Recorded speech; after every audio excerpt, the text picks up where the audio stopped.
Meanwhile, a potential game changer for the war in Ukraine is being discussed in Germany as the Western allies' defense ministers meet to discuss sending combat tanks to take the field against Russian forces.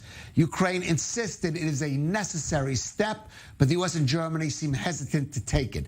Senior correspondent Bianca Zanini explains. The UK, Denmark, Estonia, Sweden. European countries are promising to step up their support to Ukraine by sending more and stronger weapons. But what about the big players, Germany and the US? Western allies are set to meet in Germany on Friday, where the main focus will be whether Berlin will allow sending the Leopard 2 battle tanks to Kyiv.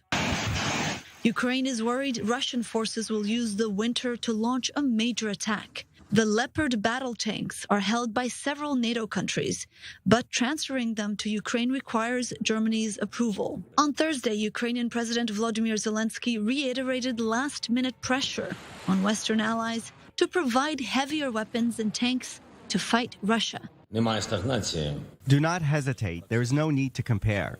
If you say, I will give tanks if someone else also gives tanks, or I am powerful in Europe, I will help if someone else outside of Europe also helps, it seems to me that this is not a very correct strategy.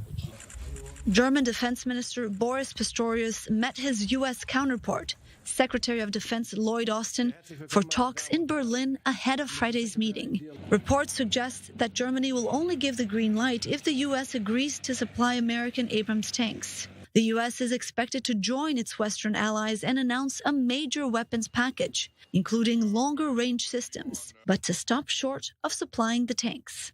Germany and the United States are standing together when acting, but also on concrete questions, whether it be the tanks, the Patriot air defense, or multiple rocket launchers. Germany's hesitance to send the tanks is due to a fear of a major escalation. The Chancellery is enormously afraid of nuclear war, and they perceive they're the prime target for that. I don't know how this strange perception is carrying about. It's sometimes... I have a bit of the impression that Scholz has lost sight of the fact that Germany is actually part of NATO alliance. So he's mentally not westbound.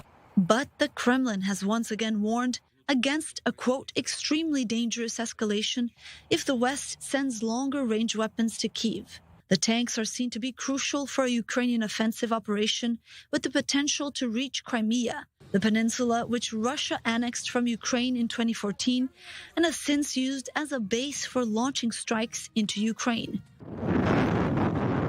The West insists that Crimea is still part of Ukraine, but only now is Washington seriously mulling the possibility of sending the necessary tanks to Ukraine.